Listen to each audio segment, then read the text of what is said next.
In today's tutorial, let's learn how to do this very simple baby crochet blanket, and this is for beginners and beyond.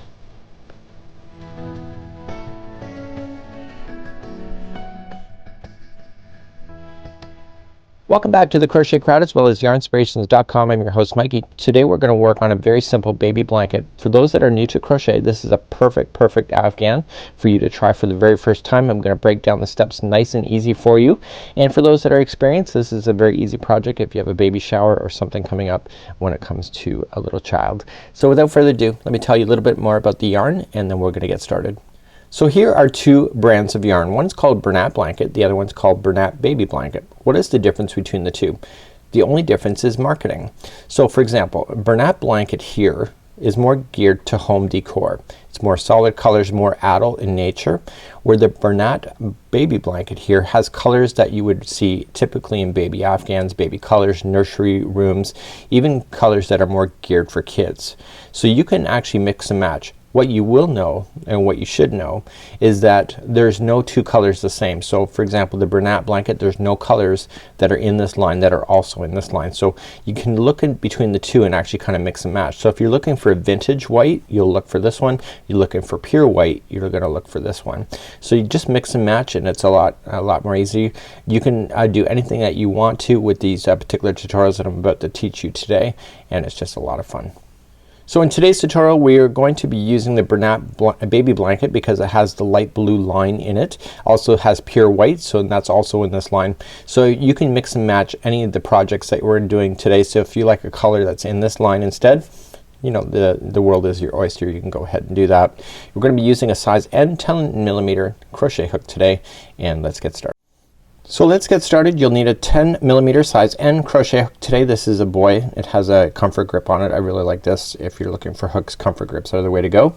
Let's start with our Bernat Blanket yarn and create a slip knot. To create a slip knot, if you're new to crochet, you're gonna create like a pointing finger, and you're gonna take the yarn and wrap it around your finger twice, and you're gonna grip.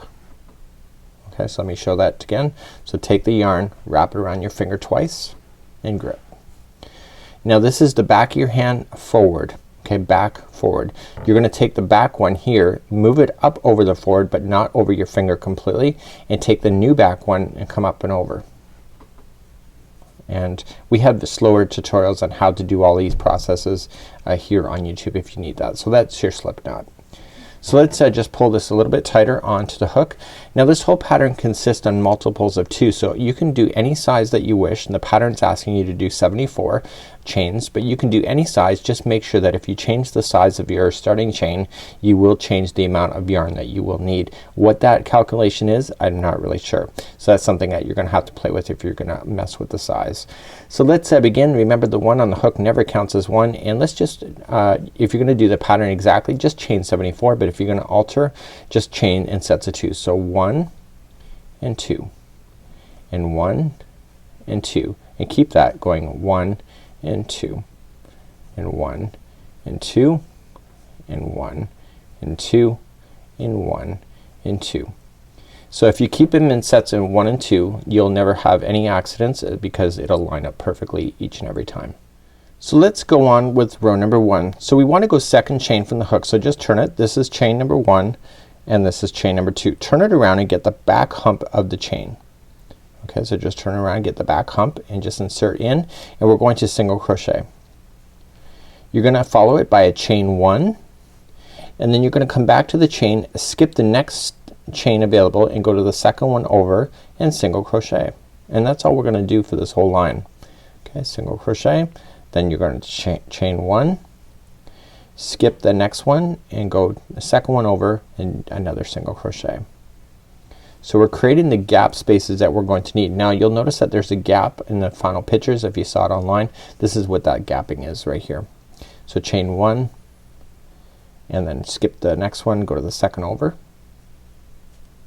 So if you got your 74, it's gonna take you a little bit of time to get there, but it's not a big deal. So chain 1, skip the next one, go to the second one over, skip the next one, and then you'll go into the very last one. So because you did it multiples of 2, you won't have any screw ups of not getting to that very last stitch properly. So what you're gonna have now is you're gonna have these gapping spaces, and let's move on to row number 2. So let's turn our work and continue on with row number 2. So row number 2, we're going to play within these gapping spaces that you have found here, and this is what causes it to make it look like it's interlocking with each other. So to do the very first one, okay, we're going to chain 1 first, and we're going to single crochet into the first one, okay, right on top, and we're going to single crochet right into the next chain 1 space. Okay, so rows 2 and 3 are the repeat pattern, so there's 2 different rows to follow. Once you get that done, chain 1, skip the next single crochet and go right to the next chain 1 space and single crochet. So then chain 1, go right to the next chain 1 space and single crochet. Chain 1, skip and go to the next chain 1 space. Okay, chain 1, okay, single crochet. This is the last one here before you hit the end, so single crochet into the last chain 1 space, and then you're going to single crochet into the final single crochet. So in row number 2, whenever you're repeating it, you're gonna have 2 stitches, single crochet, sitting side by side, and the rest of them will have a chain 1 space in between, and it'll make sense in row number 3.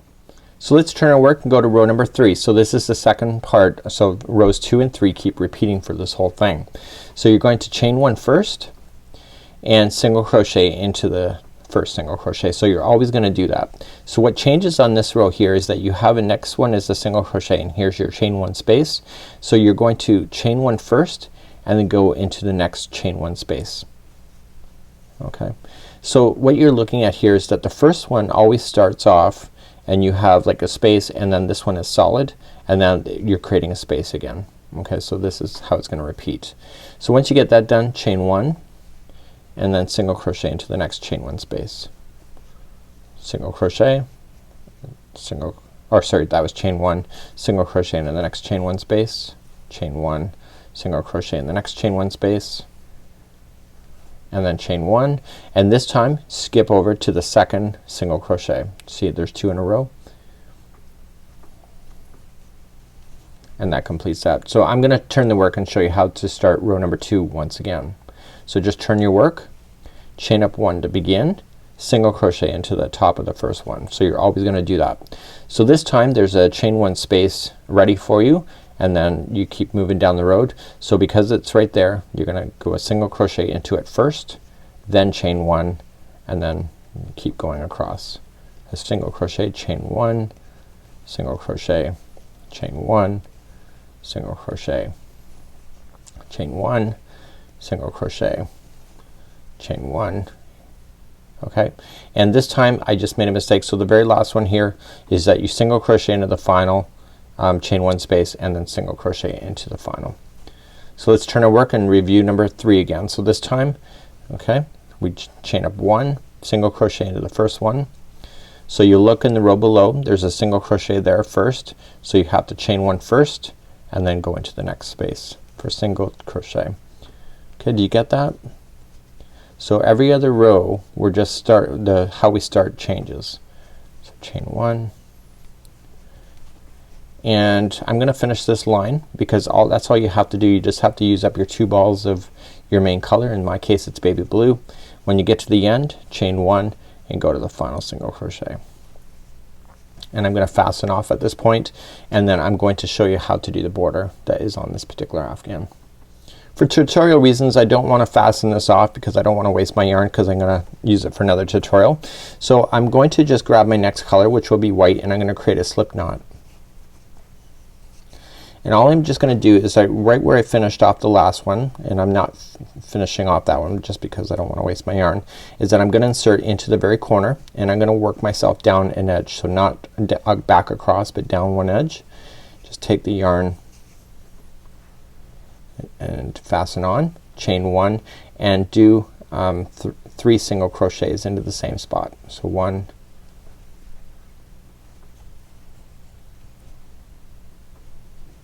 2, and 3. So whenever you turn a corner, you always need to put 3 single crochets into the same corner.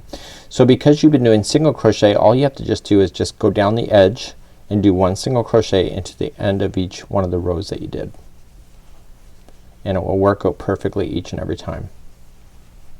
and it will go really quickly because you're using big fat yarn. So once you're down at the next corner, it's going to be 3 single crochets into that same spot.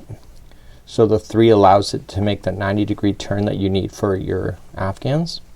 So along the bottom here, what you have to do is that you're gonna go into a chain 1 space first, and then you're going to go into the bottom of that stitch there. Okay, you see what I'm saying by the bottom? So the next one's in a chain 1 space, and the next one's in the bottom. Okay, and you just keep doing that all the way around. So what are you gonna do in the corners? If you said 3 single crochets and then work yourself up the other side, and then your next corner 3 single crochets and work yourself back, that's all you need to do for this particular afghan. So it's just one time around and you'll have a perfect afghan each and every time. So that's how you do this simple baby blanket. It really is truly simple. Till next time, I'm Mikey on behalf of the Crochet Crowd as well as yarnspirations.com. I'll see you. Bye bye.